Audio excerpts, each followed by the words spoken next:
Hi, this is going to be a walkthrough of assignment 1 for CS193P using Monotouch instead of XCode. You can go to the CS193 homepage to get any of these the lectures or assignment notes, or sign up for the podcast to see all the lectures. It's a really great resource and it's been really fun going through it.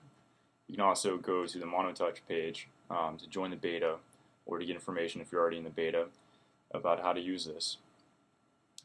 Alright, the assignment 1 is really basic. It's basically just put down some text and let's show an image and play around with the properties. It's sort of just trying to get you used to interface builder inside XCode. So what we're going to do is we're going to open up Monotouch and create a new solution. We're going to call it, we're going to get a iPhone and Monotouch project.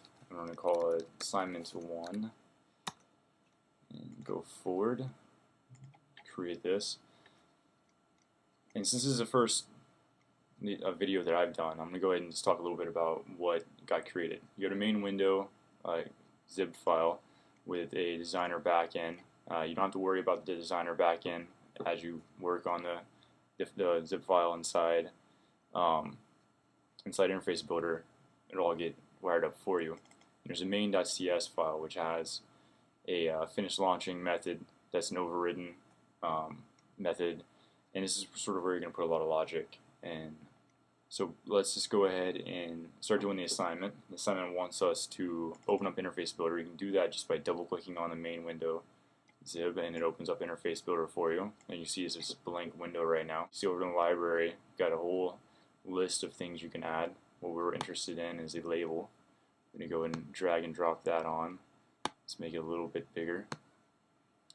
And you can see you have a lot of sizing elements.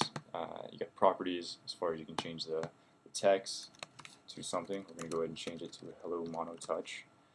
You can change the color of the text, the background. You can have gradients, shadows, alpha transparency, all sorts of fun stuff that you can do. I think inside the assignment it asks for the text alignment to be centered, make it larger, and all of that. So we're going to go ahead and just make it centered for right now. There we go. Now it's centered. The next thing I'm going to add is the image field, and basically that is just, if I can get my mouse to work a little bit better for me, just go up and you have an image view item. Go ahead and just drop that on, and it's got an image field. I haven't added the image yet, so I'm going to go ahead and go do that to the solution real quick. Add files, gonna go to desktop, got it stored right here, and copy it in. It's important anytime you add an image that you change the build action to content, so that way it's going to be in the project whenever you build it for the iPhone.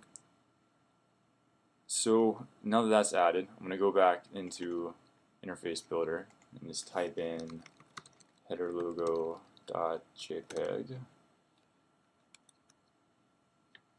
and that's really all you need right now. I'm going to go ahead and Option Command Enter or return inside Monotouch, of course, or Monodevelop, of course, and it's going to launch inside the iPhone simulator, the application that is made. As you can see, voila, it's there.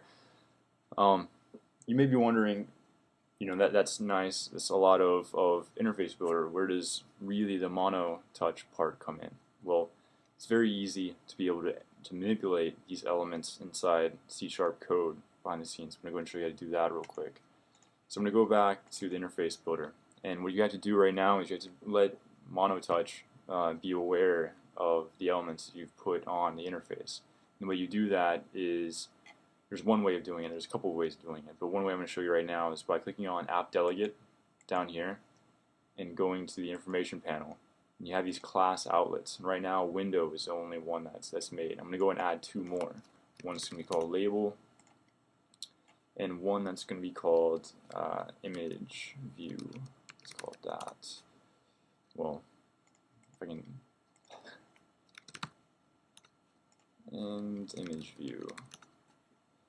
So I have these two outlets made. I gotta wire them up. So I go over to the outlet there. I don't really know the tab's name, but go to the little arrow point to the right, and put the image view on the image view, and the label on the label.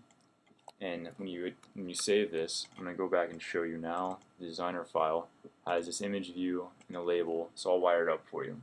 And what this enables us to do is to go back to our main CS file and change some stuff. So let's say I want to make that text red. So I've got the label and I've got text color and 15 0 0 and 0 alpha. Just real quick, I'm gonna also change the image view.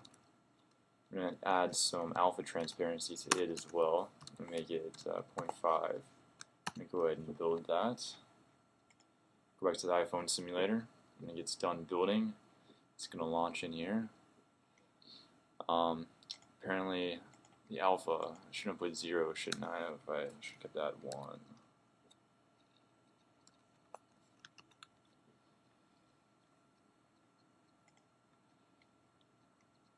So rebuilding now. And I have red text, and you can see the image has alpha transparency. So now you may be also asking, why do I need to have to use Interface Builder? And for something really, really simple, you don't actually have to, or you can look at the other way around and be like, why not use Interface Builder? But you don't actually have to use Interface Builder. So what I'm going to do now is I'm actually going to not have that label being built inside the Interface Builder. I'm going to go back here, and I'm going to remove it, and I'm going to go to the app delegate and remove that label outlet. Go ahead and save this. So now I have no label. So what I can do is actually inside the code create a new UI label.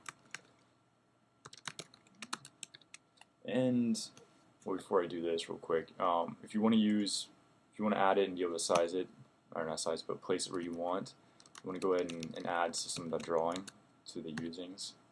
It'll make it a little bit easier for you to type this, because I'm about to use this new rectangle F object, and it takes in a point F, and the point's going to be us going to place it at 50-50, and a size F, and I'm going to go ahead and make it 200 by 100. So now I'm adding that. I've created a new label, setting a property on it, and the only thing I have to do now is add it to the window. And I didn't mean to do that. Label, looking above. And go ahead and compile. Let's go back over here. Really the only thing you should change is that label should have moved around a little bit. Alright, now I sort of know what I did not do. I needed to set text. So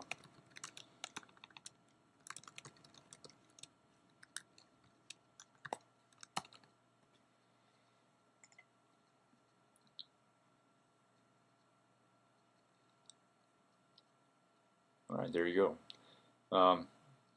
Sorry for the rough beginning on this presentation. Hopefully as I go through the assignments I get a little bit better, and thanks for watching, and hopefully this really takes off. This is a great technology and really excited about it.